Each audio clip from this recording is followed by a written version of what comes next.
जीवन में हमें अक्सर अपनी गलतियों और बीते हुए कार्यों पर पछतावा होता है। हम सोचते हैं कि क्या होता अगर हमने वह कार्य नहीं किया होता या उस गलती को सुधार दिया होता।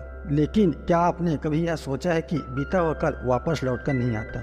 आज हम एक छोटी सी लेकिन गहराई से सोचने वाली महात्मा बुद्ध की इस कहानी के माध्यम से देखेंगे कि हमें अपने भूलों को भूलकर आगे बढ़ना चाहिए। एक बार महात्मा बुद्ध एक गांव में प्रवचन सुना रहे थे। उन्होंने पास हुए लोगों के समीप अपनी मधुर वाणी से सभी को संबोधित करते हुए बताया कि हर किसी मनुष्य को धरती माँ की तरह सहनशील तथा क्षमाशील होना चाहिए। क्रोध मानव का ऐसा शत्रु है जो दूसरों को तो हानि पहुंचाएगा, साथ में खुद भी उससे नहीं बच पाएगा। इसलिए क्रोध ईर्ष्या मानव का सबसे बड़ा शत्रु है। सभा में सभी लोग शांति से उनकी बात को ध्यानपूर्वक सुन रहे थे। तभी वहाँ उस सभा में एक अति क्रोधी व्यक्ति भी उपस्थित था। वह व्यक्ति पहले तो गौतम बुद्ध की बात सुनता रहा, फिर वह अचानक महात्मा जी से क्रोधित होकर बोला।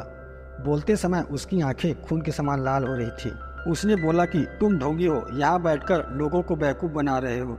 यह जो बातें तुम बोल रहे हो उसको सचमुच करना बहुत ही मुश्किल है। तुम्हारी इन बातों का कोई मतलब नहीं है। यह सब बातें कोई मायने नहीं रखती असल जिंदगी में।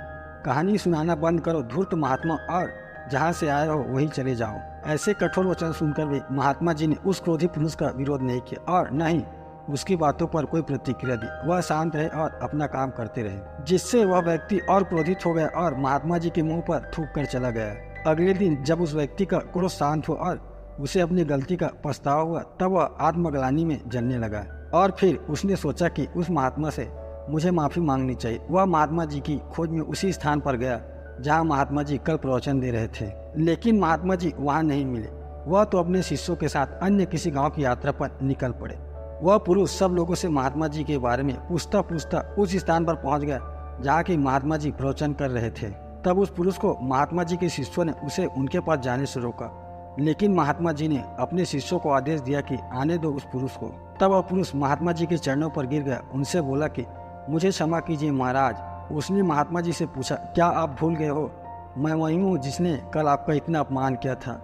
मैं अपने दुष्ट कृत्य की आपसे माफी मांगता हूँ। तब महात्मा जी ने बड़ी शालीनता से उस पुरुष से बोला कि कौन सी बात? तब उस पुरुष ने बड़ी हैरानी से महात्मा जी की ओर देखा। महात्मा जी बोले कि मैं तो बीती बातें वही छोड़ आया, क्योंकि बीता हुआ कल कभी वापस लौटकर नहीं आता। इसलिए बीती हुई बातों की वजह से आज और अपना आने वाला कल नहीं बिगाड़ना चाहिए। जो हो गया सो हो गया। तुम्हें अपने भूल का एहसास हुआ, यही सबसे बड़ी बात है। तुम अपनी गलती को मान लिया हो, सो तुम अब निर्मल हो गए हो। इसलिए कोई भी ग्लानि अपने मन में नहीं रखो। अपने आने वाले कल के बारे में विचार करो और उसे सुधारने का प्रयास करो। महात्मा जी की बात सुनकर उस पुरुष का मन का भार हल्का हो गया और उसने महात्मा जी के चरणों को पकड़कर कहा, आज से मैं अपने क्रोध का त्याग करता हूँ और धैर्यवान और क्षमाशील होने का प्रण आज से लेता हूँ। तो दोस्तों, हमें इस कहानी से यह प्रेरणा मिलती है कि बीते हुए कल की गलती को लेकर हमें अपना भविष्य खराब नहीं करना चाहिए, क्योंकि बीता हुआ कल कभी लौटकर वापस नहीं आता।